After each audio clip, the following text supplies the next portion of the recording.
Welcome, everybody. Welcome to this fourth meeting of the Future Scientist Seminar series on degrowth. Sorry for the delay, a little delay. We had to figure out some technicalities, and we're going to start right away. As usual, I'm going to introduce the context of this meeting, and then I will introduce the speakers and the idea of the meeting of today.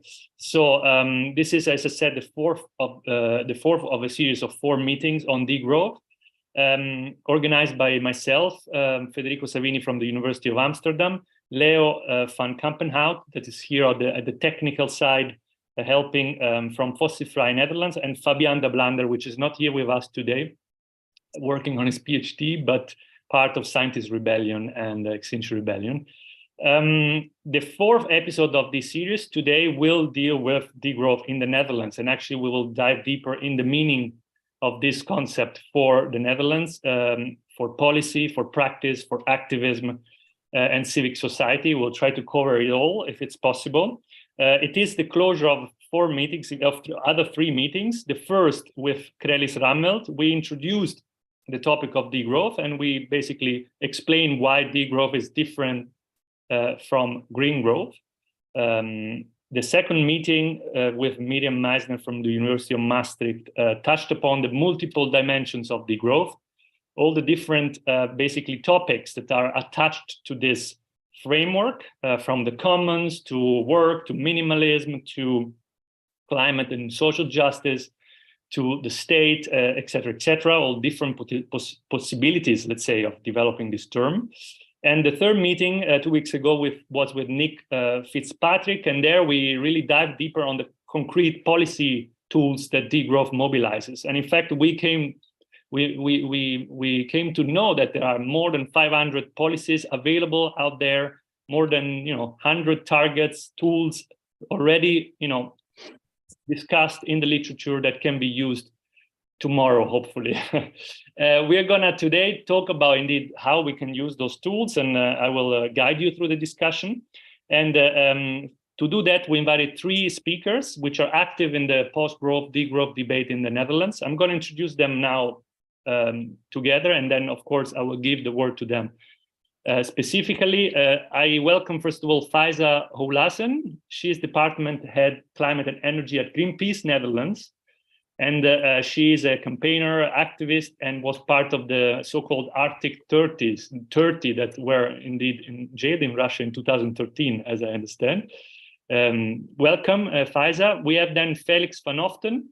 He's an economist and lecturer of future economics at the Hogeschool Rotterdam, and author of the book titled De Golven en de Kaap op avontuur om de wereld te verbeteren. Sorry for my Dutch, it's not perfect. It's good.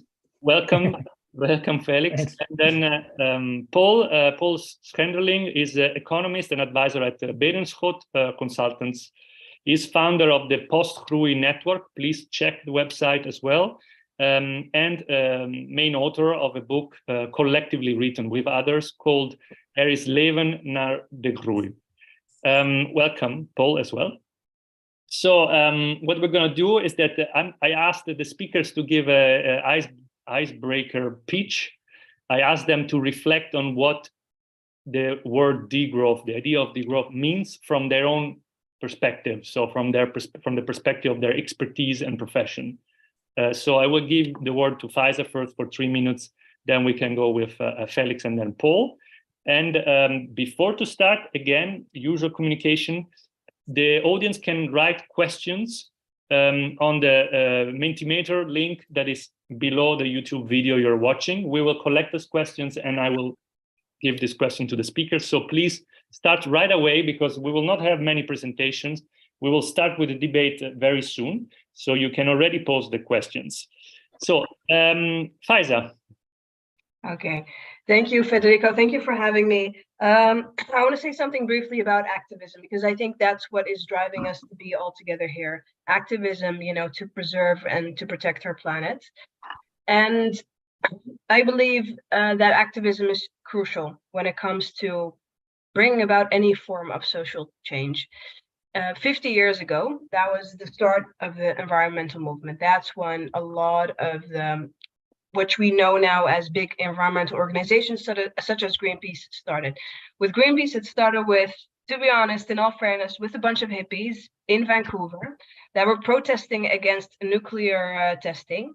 And without having any knowledge of sailing a ship, they decided to charter a ship, name it the Greenpeace, and without any sailing experience, trying to reach the island in the very far west of Alaska called Omchitka.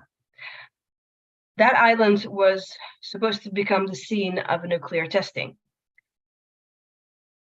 They never reached that island because they had no idea what they're doing. But by the time they came back in Vancouver on shore, they had so much support, so much attention, and they discovered that they were not the only ones massively concerned about nuclear testing. They were just a few from the many, many people that decided to raise their voice and come together. Now, nuclear testing was not banned until a few decades later, but that moment was a really important moment to catalyze something that started the environmental movement and that initiated an important moment in the battle to banning nuclear testing. In the 70s, there was some sort of treaty that was supposedly banning nuclear testing, but it had a lot of loopholes. So a lot of states actually continued secretly.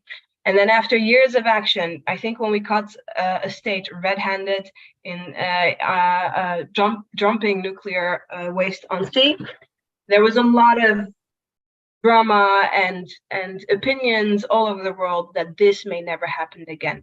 And these forms of actions are exactly what you need, forms of bearing witness and taking nonviolent direct action to take the world.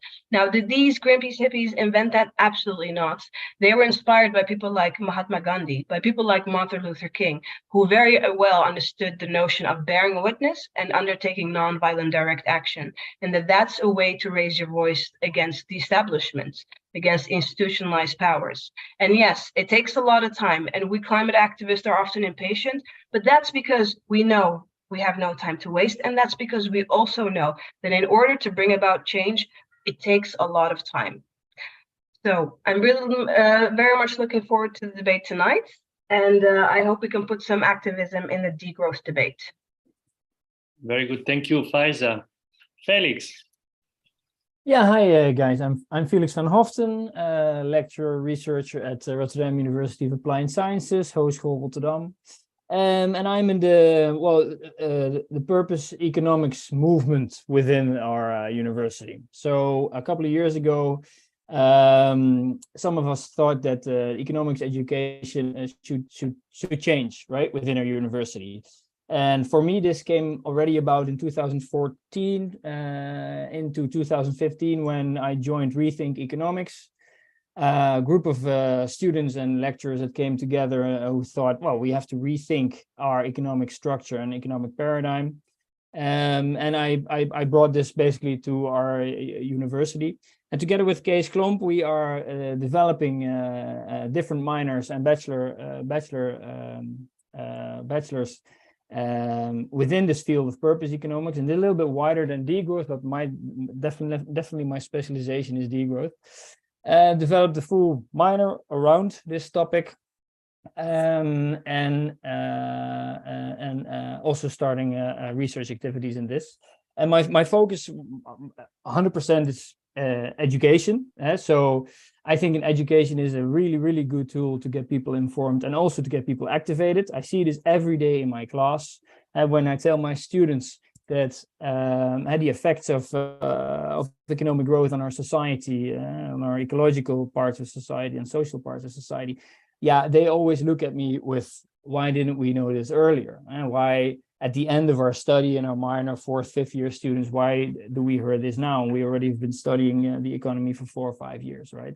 So yeah, it's always mind-boggling. And for me, I think in a big part, this is due to GDP. Our main focus on GDP, obviously, within this webinar, it's been discussed, but it's also a focal point of mine. And so how do we get biodiversity, inequality, and equity within this, well, not necessarily calculation, but within this framework, or next to it, or abolish the old framework and not call it necessarily a beyond GDP movement, because I don't think that really covers it, but something completely different. And with that, I'm also interested in policy. But again, I focus on education. I think that's where a big part of the power of the degrowth movement should be and already is, and I'm happy to be a part of this movement. So yeah. Thank you, Felix. Thank you very much. Paul. Good evening, everyone. I'm excited to be here this evening. What does degrowth mean to me? To me, degrowth means a shift in focus from quantitative growth to qualitative growth.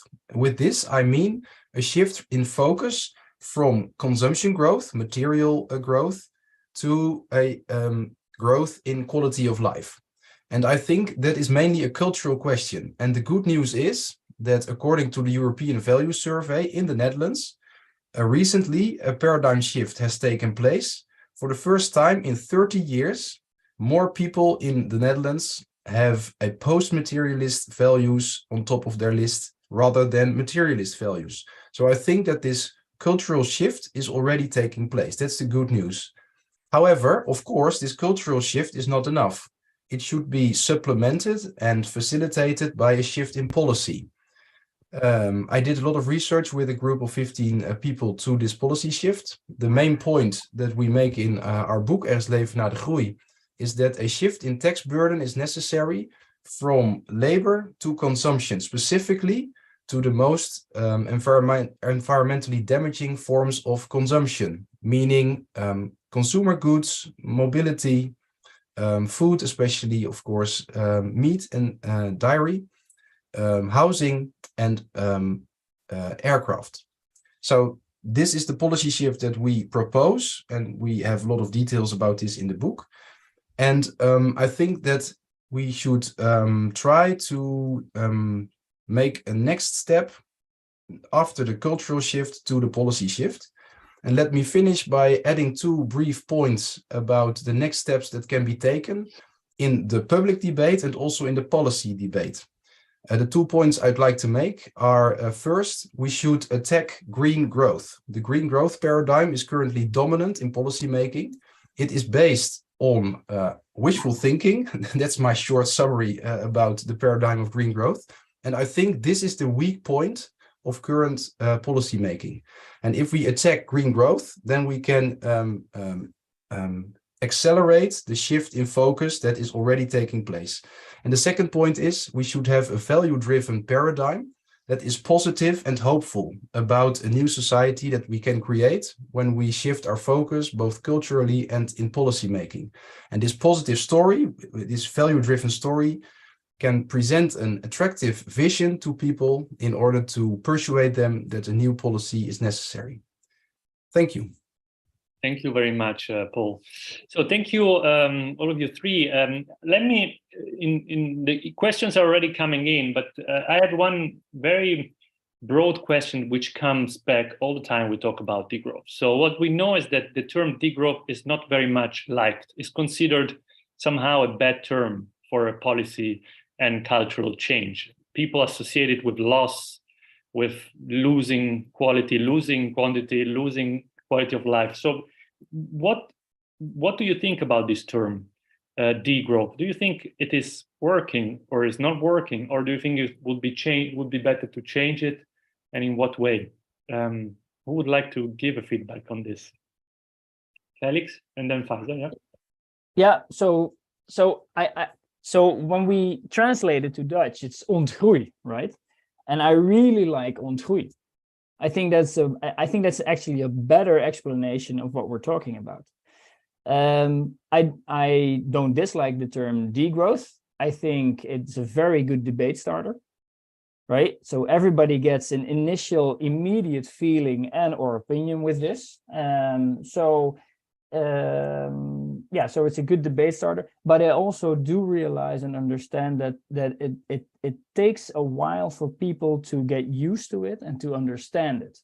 And I actually think that the Dutch translation ontgroeien is a better variant of this, Because, yeah, I mean, a lot of people understand that we cannot grow forever as an economy, and then ontgroeien makes more sense, right? So I still like it, degrowth, but I like ontgroeien better.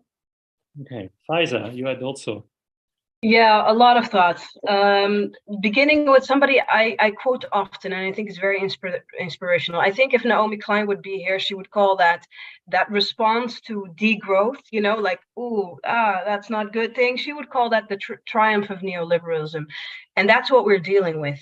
And that is okay, because that is what we need to say goodbye to. And we need to make sure that terms like this, and I like how Felix calls it, ontgroeien, we need to start getting comfortable with that, because we live in an economic system that's uncomfortable for a lot of people.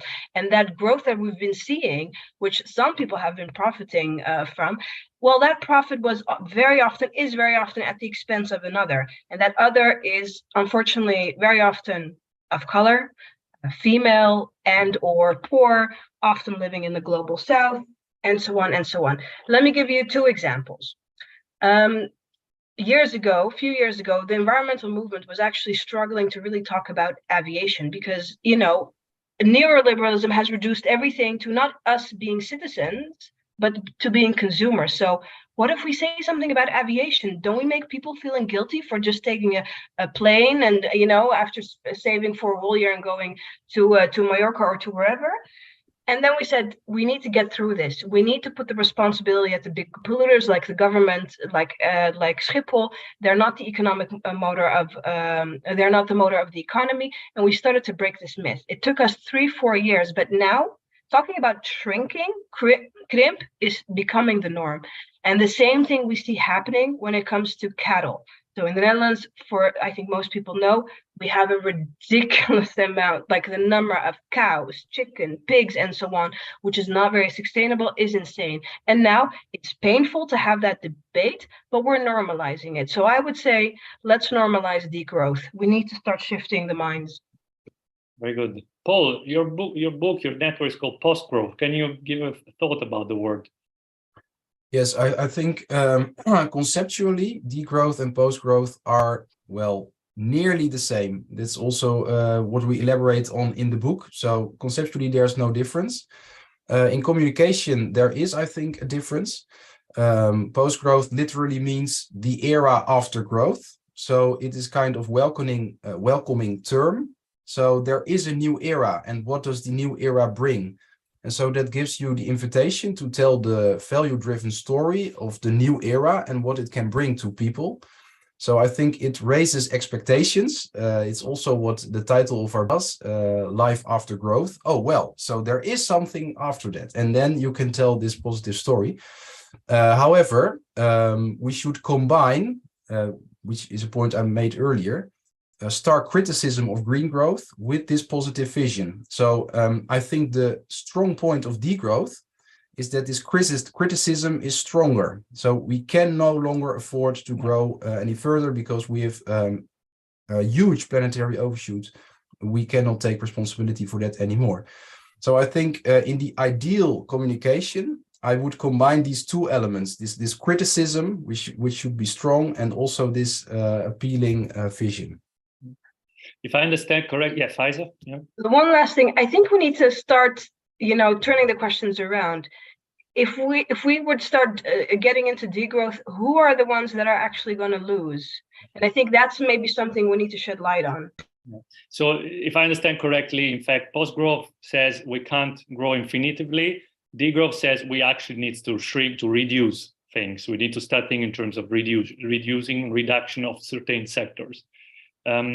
But anyway, very good. I am already seeing many questions, and I will go straight to one of the most, I think, the first that came up, which was indeed, Paul, at one point, you talked about, in fact, the cultural change. We need to attack this culture of materialist growth, and which actors should be the one that drive this change, and how do they start? Which are the key actors that should start this cultural change, and which tools can mobilize? Mm-hmm. Well, I think the interesting thing about this is that it's a real bottom-up movement. I think that this cultural change started with conversations between ordinary people. And I can point out the exact year in which the European Value Survey, which I quoted, saw this paradigm shift from a majority of people that can be characterized with materialist values to a slight majority of people that can be characterized with post-materialist values. And that is the year 2018. So just after the Paris Agreement, but also a year in which growing concerns about the planetary health were much more urgent. And I think that this changed the conversation between people. Are we not already rich enough? Is it a time to have enough and to strive for other purposes? And I think that this bottom-up movement is very strong. I think it can be helped by policy, of course, but I think it is already strong enough to be a bottom-up change maker in the process. Let me ask the same question to Faiza. What do you think? I mean, I'm just contextualizing, because sometimes within the degrowth debate, we have different, let's say, subgroups. Some that say we can't ask degrowth to the state as it is now. They're just dependent on it. We need to go beyond that request. We need to be much more, to a certain degree, anti-current politics. Others says we can work with the state as it is. We can work with the political system as it is, and the parties. What do you think about this debate? What is your view?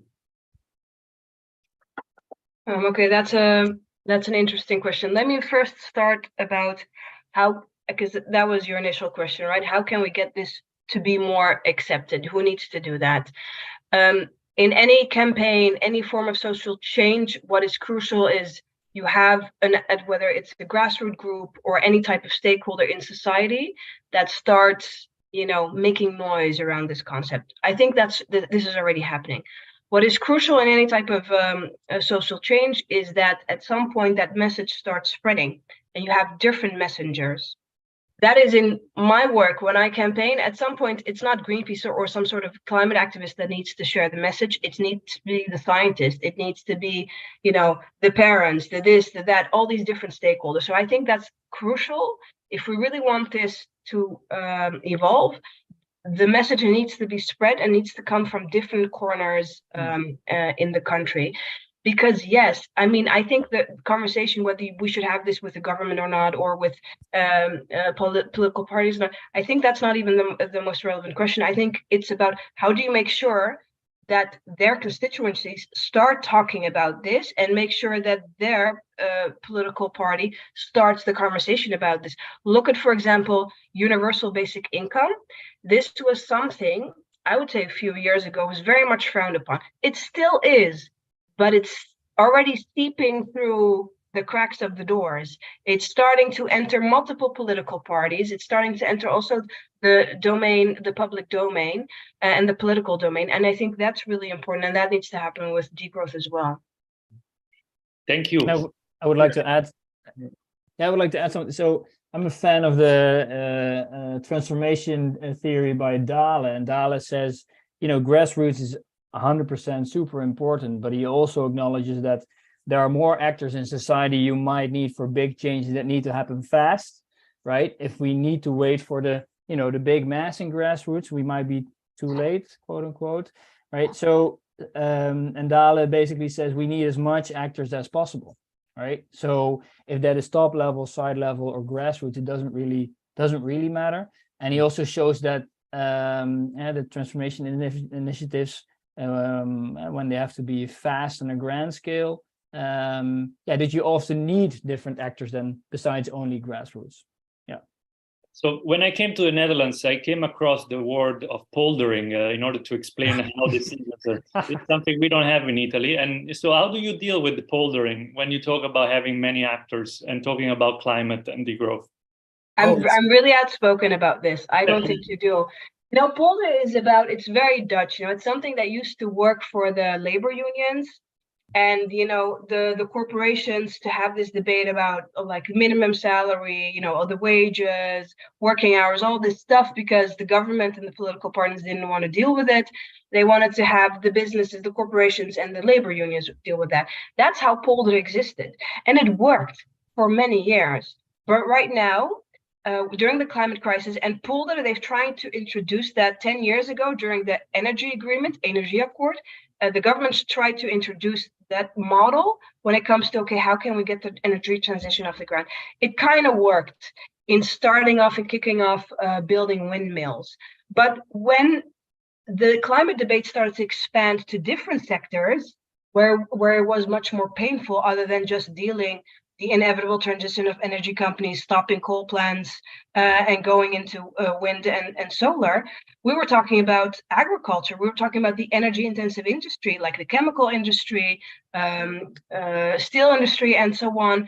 But we're talking about mobility. We're talking about housing, like involving a lot of stakeholders and mostly a lot of corporations that don't feel like doing the change. If you then apply polderen, which means let's all sit together, the activists, the corporations, the governments, and so on, and let's make sure we agree on something, that is not in line with climate science. In fact, I was at some point at one of those tables, at the industry tables, telling the big polluters to sign up to a carbon tax, because that's the only way to deal with this. Which big polluter, from Shell to BP, is voluntarily going to sign a carbon tax? It doesn't work like that. And this is why, considering the crisis we're in, polderen doesn't work. We didn't go polderen to tackle the COVID pandemic. Yeah, true. Anybody wants to reply on this? I 100% agree. Very good answer. And Paul, maybe? Well, I think there's a distinction between two types of poldering. Maybe I can add a little distinction. Faiza talks about poldering in the civil society, indeed the unions and the employers' organizations. That's indeed the origin of the concept. The other type of poldering takes place within Parliament, and which means that Dutch political parties often take a consensus approach. So instead of making very radical points, we try to converge to a middle position. And actually, I think there is an opportunity also for the degrowth movement to take advantage of this poldering in Dutch Parliament. So I actually tried, by writing the book, to gather people from 11 different political parties behind this book. And right now, poldering can also have a positive effect. Namely, you can start talking about this topic, and you can broaden the conversation to include those parties that normally would not take part in this conversation. And I think that's interesting, an interesting development these days. Okay, so let's go more in concrete on this topic. Let's take two key sectors that are at the moment under the spotlight. So aviation, we mentioned it, and farming, and that's the two sectors that we think have been, discussed a lot in terms of degrowth as well. So if you imagine this consensus building process within these two sectors, what could be the result there? Or should it be more radical solution in these two sectors? Or can we in fact find a common ground with, Schiphol, BV or international associations of, meat farmers, things like this? Or, would you find this consensus, or you think this is just a transition that will see them lose after all at one point, and they have to just come to deal with this fact? Or how would you deal with this too? Well, I'm daily in contact with most of these 11 political parties, and I try to help them to have this debate of green growth versus post growth. And I think we're not yet at this point that we have this consensus. So in many of those parties, there is a big fight between those two factions. The green growth faction and the post-growth faction. And it's a big fight, actually. And this discussion has to take place first. And I think there is not yet a consensus that we can, for example, decrease the number of flights in the Netherlands further than we already did. However, this conversation has started. And I think when we promote this discussion, a discussion that we can only win because the arguments for green growth are very weak. So I think it's a matter of time when the scientific consensus that green growth is impossible will translate into a policy consensus. However, it takes time. So I think we're not yet at this point that we can take advantage of a new consensus, but I'm hopeful that if we have this discussion, we can bring it further. Faiza, yeah. Yeah, Paul, I'm glad that earlier you made that distinction between two different types of polderen, because indeed you have the polder where you do involve like the corporations and other stakeholders that are directly involved versus the political parties, right? Which is like the work in the parliament. I think in that sense, we cannot wait for the right arguments to win because we're dealing with interest. And in that sense, which argument makes sense or not is not necessarily the most powerful thing. At least I've seen when it comes to how political parties also look at their stakeholders, you know, the constituents they listen to, which is especially with right-wing parties, you see, you know, Schiphol has a very powerful role and so on. It's about dealing with those interests and, to be honest, in a way also undermining it. So I understand, yes, you don't want to lose all the parties in the parliament because you're going to need some of them at least to get that majority. And at the same time, you need to combine that with, in a way, trying to tackle the power that some of these corporations, parties in civil society have that makes sure the debate does not evolve based on rational arguments, based on climate science. I have to hear, sorry, yeah, I just want to bring in a doubt I have. I mean, if we look at the farming, in 1993 or 4, there was a huge discussion with PBL reports about farming and emissions. It was basically 25 years ago. Deliberately, these things were, you know, taken very slowly. And now we have a tipping point where the debate is exploding and becoming more radical, but then also getting, you know, again, somehow stopped again. So does this finding agreement have its limits in times of climate crisis, or do you think it can work at the time and speed that is required? Well, I think that this example of agriculture illustrates the problems that arise when polarization takes the place above consensus making, because polarization in Dutch society actually slows down the transition of Dutch agriculture, because all the rural areas and the people that live there are very angry at central government and the people in the cities. And this polarization creates a gridlock in Dutch parliament for many years. And even now, it's very difficult to implement policy changes. And I think that comparing this example of agriculture with the example of Schiphol is very interesting indeed, because Schiphol is losing its legitimacy. The public support is waning for Schiphol. And it actually resulted in a reduction of the number of flights with hardly any polarization at all. So it's a very interesting to compare these two examples. Yeah. So my question then would be, because yeah, I agree with you, Paul, but looking from a biodiversity perspective, we did a research with Costa Rica the last few weeks looking at the farm of the future, and if we look at biodiversity numbers in Holland, it's dreadful. Right? I mean, we lost 85% comparing to the base year 1900.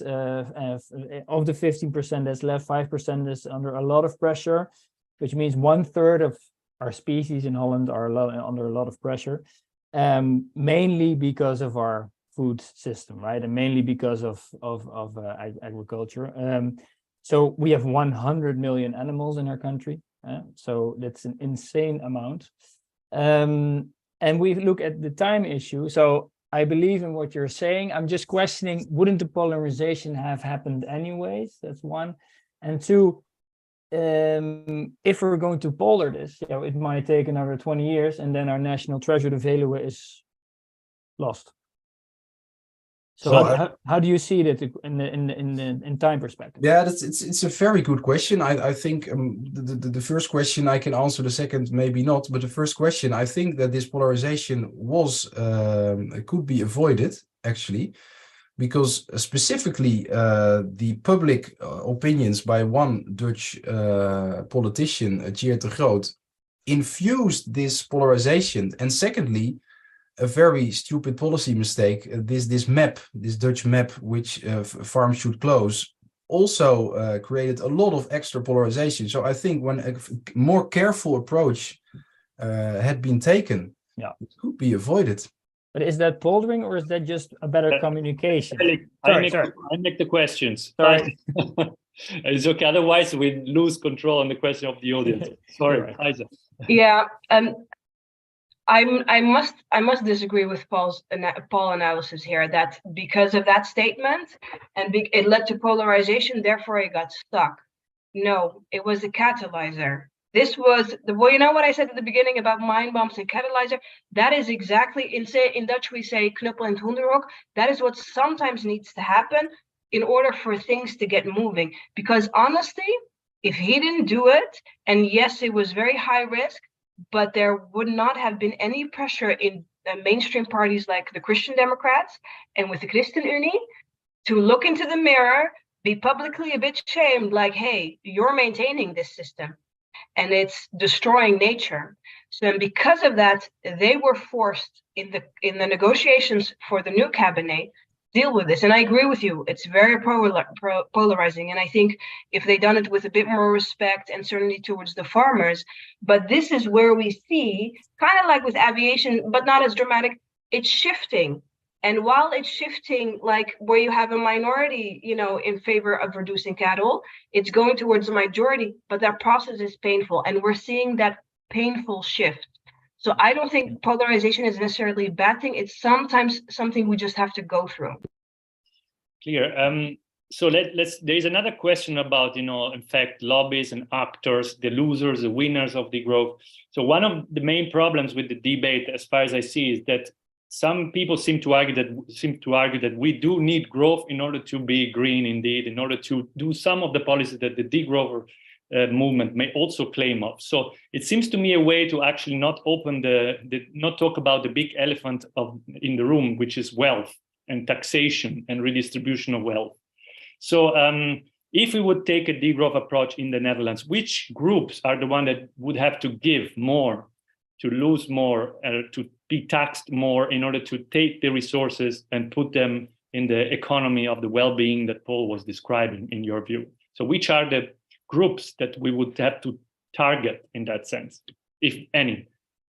Who would like to go with this question?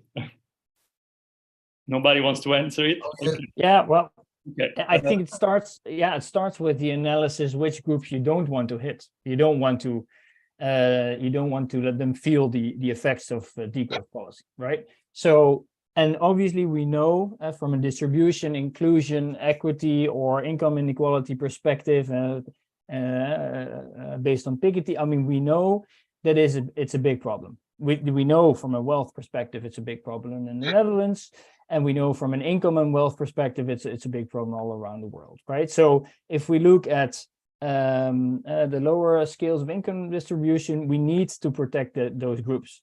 And I think those groups are getting larger and larger, right? The focal point is moving towards the center, even in a country like Holland, because inflation is insane at the moment, right? So that's the starting point. And then you move to the other side of the spectrum and you see, okay, what groups don't need that much, and where can we still give people a good chance to make an exceptional life, from a monetary perspective, exceptional. You still have enough to also pass on to your children and your grandchildren. But when does it become ridiculous, right? And I am quite in favor of a maximum income strategy, right? There is an amount where you don't necessarily above have to have extra income. I'm not a favor of 100% taxation, no, but we have to be fair in this. And there have been epochs in the last 200 years where it was quite normal. So you have a high taxation. So I think Felix, do you mean that on income or vermogen, capital? Wealth. Sorry. Yeah. This part definitely is wealth. Yeah, wealthy people want a low income and high wealth, right? So I mean, they don't want income at all because they have to pay tax, right? So definitely on wealth, and this is also what Paul wrote in his book in the first couple of chapters concerning Piketty. He is absolutely exceptionally right. And if this could be arranged, from a worldwide perspective, I mean, this is very challenging, but the ideas are there and they're very interesting.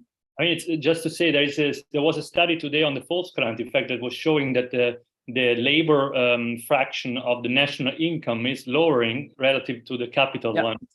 So in fact, again, we see that there is more pressure on labor rather than wealth and rent. Paul, do you have an opinion on this? Yes, well, I think I studied Piketty, as Felix mentioned, and the interesting point that Piketty makes is that apart from a progressive wealth tax, there is also a progressive consumption tax necessary. And the reason that is necessary is that because in an economy that is no longer growing, that has reached its limits, the question of distribution becomes much more urgent. Especially the question, who can use scarce resources? For example, if we stick to the example of aviation, well, if we put a flat consumption tax on aviation tickets, well, then the rich people will buy all the tickets, and the rest of the Dutch people won't be able to buy any tickets anymore. So the question that Piketty raises is, apart from the necessary income and wealth taxes, we also need a progressive consumption tax. And I think that's a very interesting proposal. I meet with a lot of opposition, so I'm constantly under fire by even daring to utter this idea. But I think it is necessary. We are now in a position that there's still economic growth, but in the near future, growth will have to stop, and then we have to consider these bold ideas. Faiza? Yeah, and I think that's a very interesting idea. I think it's important not to do it on the consumer's level, but on the consumption level. And I think, are you familiar with that research done by Oxfam already? It's already a few years old, right? Where they look at who's responsible for the bulk of emissions. It's like the richest 10%. And it's ridiculous if you look at, the 50% of the poorest, they're like responsible for 10% of the emissions. This is also why a few weeks ago we were together with Exchange for a Billion tackling private jets, not because that's the sole problem, but it symbolizes something that's very problematic and we need to tackle. I think what I think is very inspiring is what the Sunrise Movement in the US is demanding, which also has been taken over by certain more left libertarian politicians, is climate justice and high-paid jobs.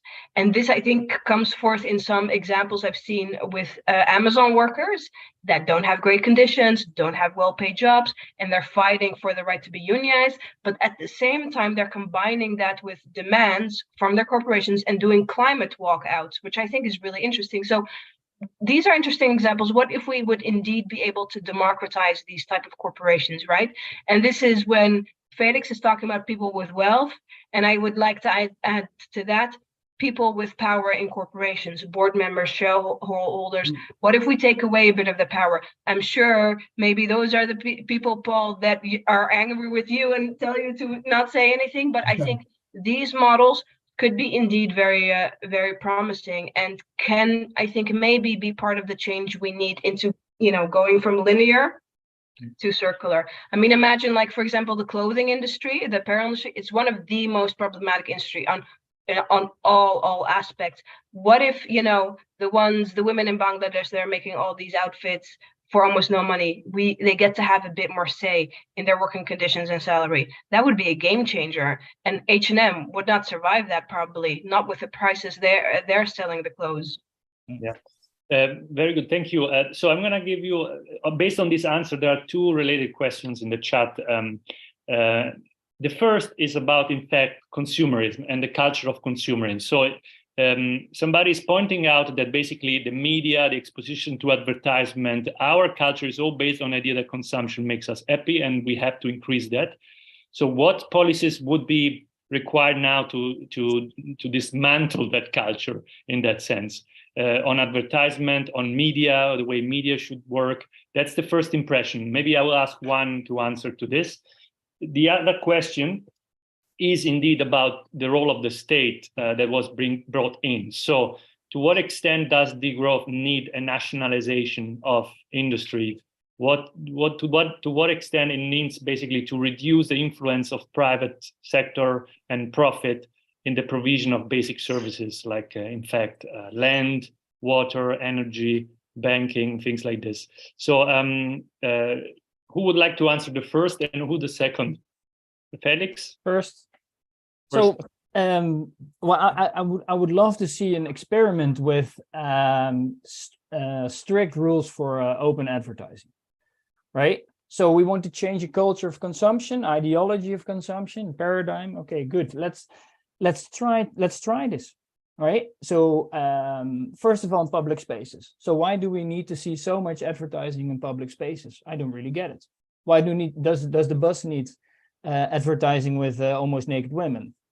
I don't get it, because my children also see this, right? So why don't we start an experiment with this and see how this affects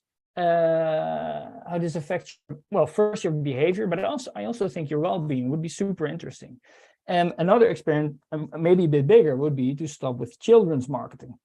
You know, in our society, in our ideology, we're also always talking about innovation, right? Everybody's talking about innovation, but in my idea, innovation should always be for the good of society and our nature, right? So you also see innovation in children toys or children advertising, right? Children advertising innovation. I mean, we should seriously discuss where this is leading to, especially with the social media influence coming from all sides of the world, right? So let's do an experiment, less or no public advertising and less or no children's advertising at all. At least in public spaces, I understand. Because in the media, how do you do with TikTok and Instagram? What would be the strategy there? Sorry for the follow-up. Yeah, very very complicated. I see Paul moving. Paul maybe knows this answer. Maybe, yeah, if you want to answer also the second question, if somebody wants to answer the second question, the role of government, state ownership. Well, so no, like they do in France. Sorry, Paul. Yeah, like they do in France, right? They forbid the cell phones in high school. Right, so there's a lot less contact with cell phones for young adults or older children in high school, and I mean this is a reduction of 6 to 8 hours a day, right? So it goes that fast. Wouldn't the children get angry if they know that their phones are forbidden but not the private jets? Say, okay, why my phone is forbidden but not the private jets? Let's do both. Yeah. Okay, Paul. Oh well, to elaborate on your second question, Federico, also in relation to the point that Faiza made about capitalism and the owners of companies, I think the least that is necessary is a shift from short-term shareholder capitalism to long-term shareholder capitalism. That's the least that's necessary in order to reform the ownership structure. And maybe in some industries, more than that is needed. And I think that, for example, social media are a very interesting example, also by the point that Felix made. Maybe social media should be a public function, een nutsfunctie in Dutch, a public utility. So why should social media be a privately owned if it's so harmful and so manipulative, for example, children? So I think that there are also some industries where we should consider a public alternative. Okay. Faiza, you want to say something also about one of the two questions before I move? It's okay. We can. Yeah, nothing to add. Very well said, both. Yeah. Great. Thank you. So another question, and I thank for the author of this question because I appreciate it. I think it's very important. It goes about finance. So the Netherlands' wealth is generated indeed in the financial market for a very large part, and the financial sector is protected by all kind of international agreements, very low dividend tax, all these kind of things. So what would be a degrowth policy on taxation on that sector? Would it be viable and would it be necessary in your view, and how would it look like? Well, maybe I can make a short point. I don't have the entire answer, but maybe a bit of the answer. I think that a transaction tax on financial transactions would be very helpful, because it induces the shift from short-term shareholdership to long-term shareholdership. And especially if the transaction tax is a little bit high, then it is, of course, discouraging to buy and sell at very short periods. So I think that is part of the answer, a worldwide transaction tax on financial transactions. Good. Faiza, you have also something to say about this?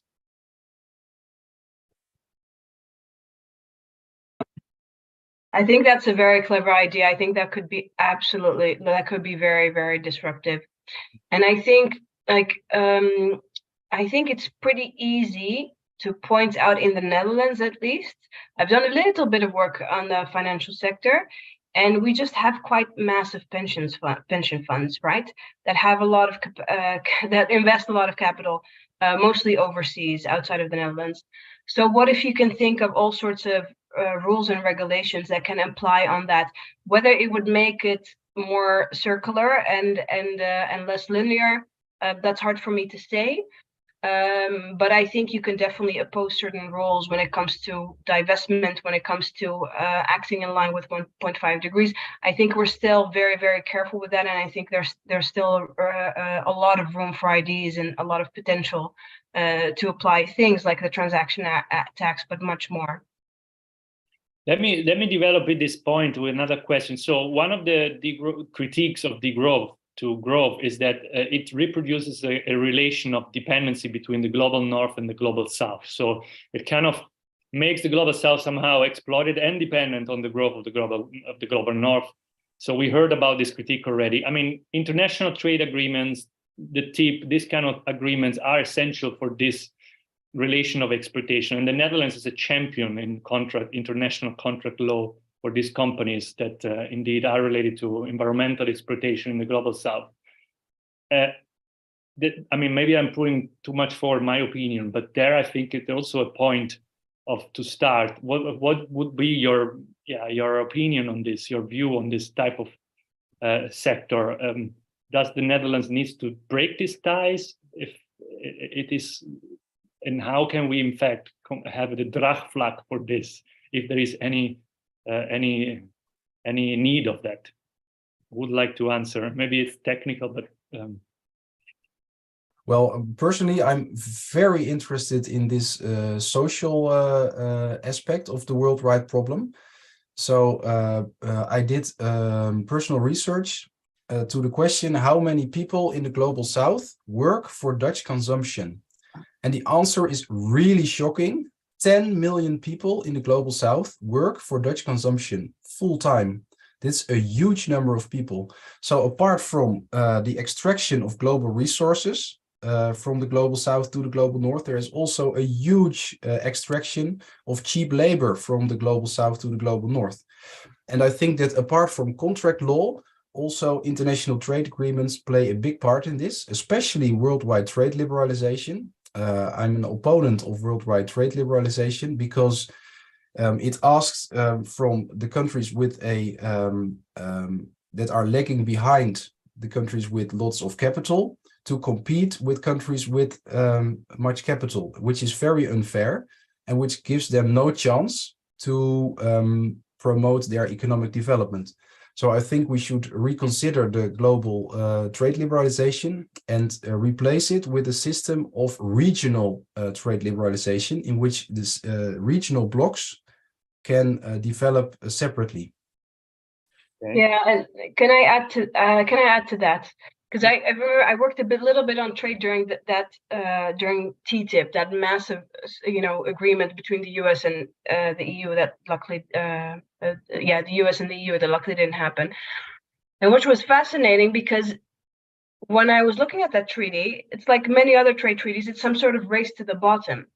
And then we were thinking out loud with a lot of NGOs and grassroots groups, like, okay, so what if we, instead of creating just a race to the bottom, you do a race to the top? But that means you need to add certain goals to that. So what if And in that sense, the EU is actually some sort of strange example of that. You can create some sort of minimum, certain standards on animal welfare. You can create some sort of social minimum. So if you go, and I think I agree with Paul, it needs to be more regional. What if you do have some sort of trade agreement, but you combine that with some sort of social minimum? And you can do this on many aspects when it comes to that. And I think that could be a very crucial switch in how we look at trade. I'd like to add that we could also, we're looking at these trade agreements. Why don't we include a fair or true pricing principle, right? So we import cheap labor. You might call it slavery, new slavery, import cheap resources, way too cheap. Our value or supply chains in principle only work for the consumerists in the north, right? So, or we export goods that are with highly added value back to the south that are way too expensive for the average people living in those countries. And so if we would add a true fair pricing principle, then we know that, okay, we have to pay these people a certain standard that they can make something of their lives, right? We have to pay a certain standard for resources, for lithium, for cobalt, for copper. And we know that after usage, the region is cleaned up and nature thrives again. Yeah, and that means that on average, we will have to pay more for our products. Yeah. Okay, just a bracket for the listener. The tip that was mentioned is the transatlantic trade and trade and investment partnership. You can check it online. Sorry for my. It's now CETA, right? It's CETA. They rebranded it. Yeah. Also named. So there is a question from an activist, as many listeners as us. They feel frustrated often, and I completely understand. And I also feel that they are fighting against industrial lobbyists that are really holding position, and they are basically decaffeinating every single policies that gets promoted. How do we deal with that? So we go back basically to the beginning of the discussion about actors. So what is, in your view, that can help movements to break through this wall created by the lobbyists in the finance, international trade, in the farming industry, in the aviation? So how do we do that? And what is your view?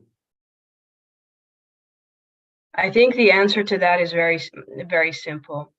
There are, I think, three things. It's people power, so creating masses. It's about having clear demands. Sometimes that's forgotten, but having a clear demand is crucial. Let's learn from the Occupy movement. They had the masses, the people power, they had a persistence, but not a clear demand. And I think those three things, people power, persistence, and a clear demand, is what can make a difference. I mean, the big corporations, they're feeling it. I see it. I see the big polluters. They are worried. They feel like we are in a period of disruption. We're closing in on them in every possible way, through debates like these, through actions, but also through court and through lobby. They're definitely losing ground. And I think we need to keep pushing through. There is no silver bullet. And I know many people like to think that. And another thing is I was today at this Congress about the Caribbean. And it was about poverty. It was about, the violation of human rights, and also about climate. And somebody came up to me and talking about the impact of climate, and a scientist. And then he said to me, like, oh yeah, 1.5, honestly, I don't know what you think, but I don't think we're going to make it. And I said, I was quite harsh to him. I said, I'm not gonna repeat that. I think that's unacceptable. I said, you know what? I've been to prison. And in those 2 months of prison in Russia, I was facing 10 to 15 years. I was a week in those 2 months. I was totally depressed. You know why? Because I lost hope. I thought, I'm going to be stuck for 10, 15 years and that's it. I'm not going to get out. And during that period of depression, I was complete misery. After a week, I pulled myself out of it. And then I was starting to feel more energetic. And I was like, I can get through this. I can survive. And that taught me, if we lose hope, all is gone. If we lose hope, one thing is certain, we're not going to make it. We're not going to stay under 1.5 or 1.6 or 1.7 or whatever. And I think that's something, that disempowering message that I also hear climate scientists like Kevin Anderson, which I think is a smart man, but extremely problematic. That's exactly what the oil lobby needs to hear to, like, yes, we got this. So maybe actually a fourth one, keep up the hope. Just another follow-up on this. There was 2 weeks ago, Andreas Malm was here in Amsterdam. We had the meeting with him. You know, he has a whole theory about attacking the machines of fossil capital. What do you think about this? What is your view on this? On this view on basically having tactics that blocks, you know, the infrastructure of fossil capital, fossil growth. I mean, he was mentioning to activists, okay, this is the way to go. It's actually attacking the machine, occupying this, not throwing tomato soups on the paintings in museums. There is no relationship between the painting and the the climate crisis. We need to tackle the SUVs. We have to tackle the private jets. We have to tackle the pipelines. What do you think? Just as an... Okay. I mean, I heard a lot about Andreas Malm. I haven't read his book yet, because I think it's How to Blow Up a Pipeline. So I'm really curious to know about his thoughts when it comes to violent versus non-violent. For me, at this point, that's still like a hard principle that it's non-violent. But I must say, I have participated in many actions which include blocking certain infrastructure. And I do think that's the way to go forward, you know. We're not doing it because it's fun. I didn't go a month ago with 500 people to block private jets because it's fun. But it's unfortunately, we are in the end game of the climate crisis. We don't have a lot of time to go. And the last few weeks, a lot of people, media, pollsters have asked me the question, so what do you think about those actions on the paintings? Kind of expecting, hoping me to say like, oh no, that's horrible, you know, even I as a Greenpeace activist do it. And I said, I understand them. They didn't damage the painting, did they? The painting is still there. It's fine. So no, I'm not going to go against them. In fact, I support them. And yeah, I think it's like being in a car and it's driving 180 kilometers per hour towards the wall, and you're starting to scream, you know, stop, turn around, and so on. And the person next to you is like, I don't like your tone, Missy. Why don't you say it differently? And then maybe I'll listen to you. And that's the problem with the response to many climate protests. But my answer is this. This is the radicalization of the climate movement. And even corporations like Shell predicted this decades ago. And this is the result of our own inaction. So we need to deal with it. No. Yeah. Very nice. And can I add something? Yes, absolutely. Because Faiza, you triggered me with blocking the pipelines. We see the last couple of weeks also on our campus. We're next to Erasmus University, and we see a lot of student protests, right? Student revolts. We had one in Twente, we had one in Eindhoven, and other cities are also preparing. I have the feeling there's a lot more happening. And I think this is a very interesting phenomenon. You know, student protests used to be very normal, and we kind of lost it for 20-25 years.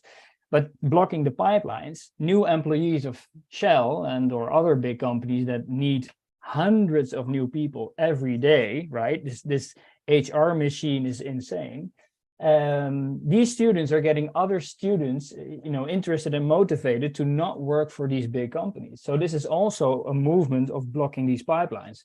And I think it's a lot of truth in this, and it's quite hopeful actually, because these big companies need a lot of people to function, right? So yeah. Yeah, Paul, you have a sense of what politics may think also about this activists, these actions. What is your view on this? Oh, well, it certainly influences politics because there is I would call it a transfer of emotion from these actions that is very powerful. So if you show what you are capable of enduring for this cause, then you're sending an emotional signal that's so powerful to the public, but also to politicians. So it really gets them thinking. So I think it's an essential part of the transition that people show how much suffering they're able to endure for this cause. So they're sending this signal, the strongest possible signal, this is necessary. So I'm very much in favor of it, and I think it's also very influential. Nice. Thank you. So we're gonna go just 5, maybe 8 minutes more, just because we stay. I hope it's okay with you.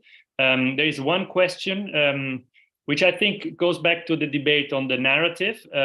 So how do we convince, in fact, the middle class, what the writer calls it, the lazy middle class, that, you know, they have a house, 2 cars, they go on vacation 3 times a year, and they might be really afraid of this idea of reduction and degrowth, but they're also a big chunk of the public opinion, and we know they're actually also very, very influential. So what would be the story to tell to these people? Well, I'm currently 2 or 3 times a week in rooms all over the country, talking with mostly people from the middle class about these issues. I think you can make an ethical appeal that resonates. So most people start very skeptically when I start my presentation, but they end up very willing to hear this message. And I think that's because of the ethical appeal that is within this movement. Namely, the only way to guarantee for our children and grandchildren a better future is to stop the economy from growing. That's the appeal I make. And I think that appeal is very powerful. However, I think it's not enough. There's also this positive vision is necessary that reduces the fear of change. So the middle classes, well, they have a lot to fear, of course, because they have a lot of established interest, and their fear levels needs to be lowered by telling them very concretely what policies are being taken and how this affects their lives. This is also one of the aims of our book, to show to Dutch citizens very concrete how these policies will affect their lives, what are the pros and the cons, and that they need to fear it less than they think. Can I completely agree with that, and I think maybe a part of making that group less afraid could be about the conversation about materialism.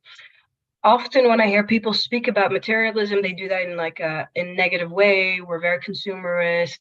But the interesting thing is, if you look at a slightly different way to materialism, materialism can be very much about, I got this phone and I'm going to cherish it and treat it, take care of it and keep it as long as I can until it breaks down. I fix it until I cannot fix it anymore. And then I'll take it to be recycled. And that's how I'm going to treat this table, this chair. In that sense of materialism got lost because of the consumerist culture we have ended up in. And the question is, does my quality of life improve if an H&M or all those stupid brands advertise to me, make me believe that I can only look beautiful if I have 30 dresses and 25 pants in my closet? So these are the things, and that's why I like Felix's idea about advertisement.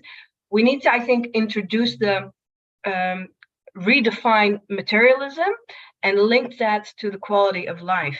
Because I think if you ask an honest question to people, okay, when you bought that second car, when you bought this, did that actually make you more happy? I think the answer is going to be no, because happiness and the quality of life rests in other things.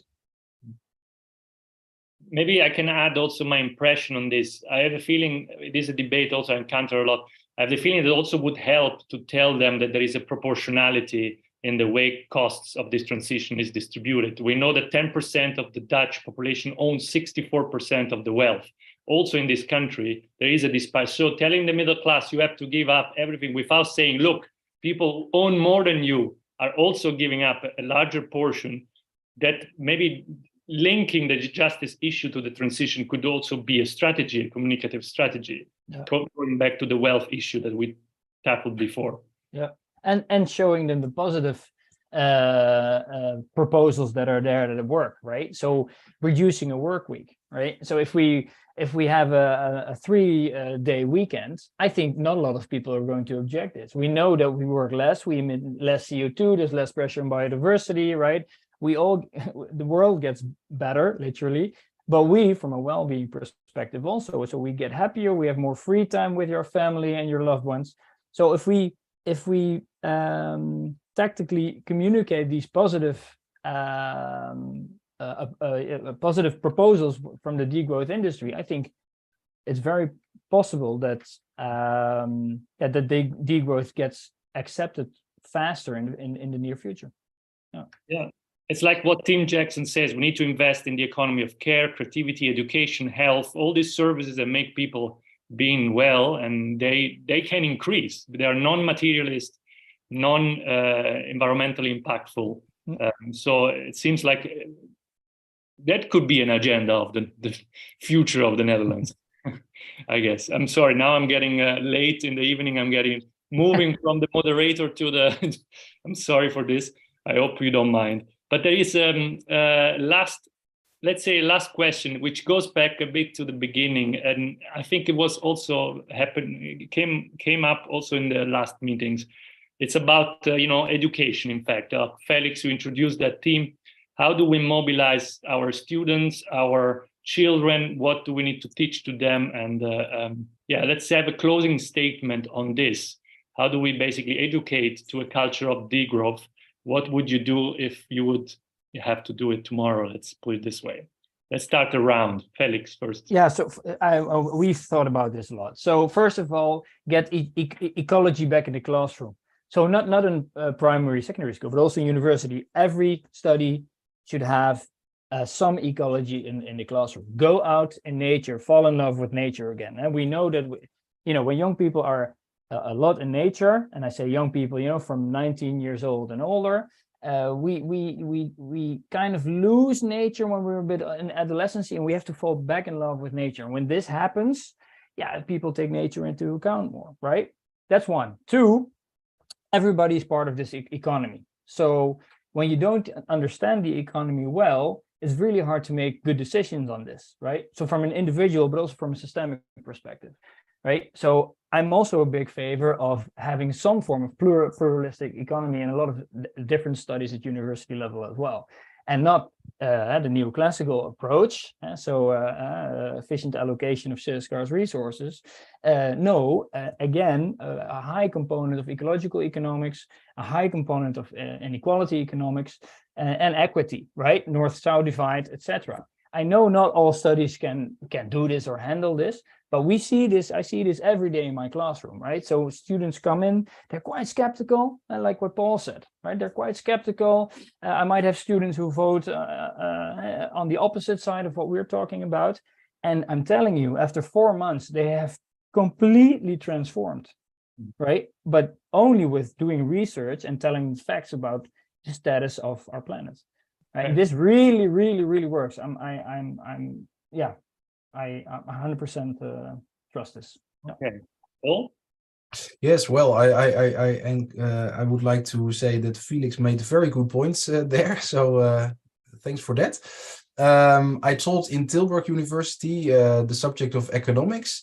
And what I think really helps is a pluralist perspective on economics and encouraging critical thinking.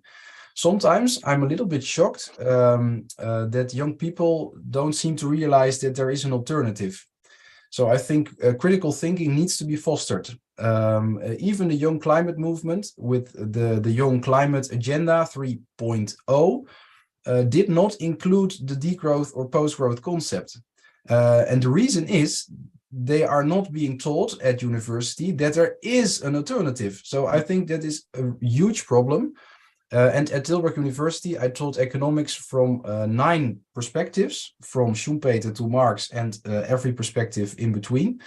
And it really encourages students to critically think and to see the economy from different perspectives so that they can make up their own mind and see that there are alternatives to the current dominant paradigm. Thank you, Paul. Faiza, what's your thought on this? Not much after Felix and Paul. I completely agree with that. I would say if we do what Felix says and Paul, I think we have active citizenship. And that's something, you see that in Generation Z. You see that a bit with the millennials, but you also see a lot of people that are a bit at loss and kind of underestimate their own voice, their own power.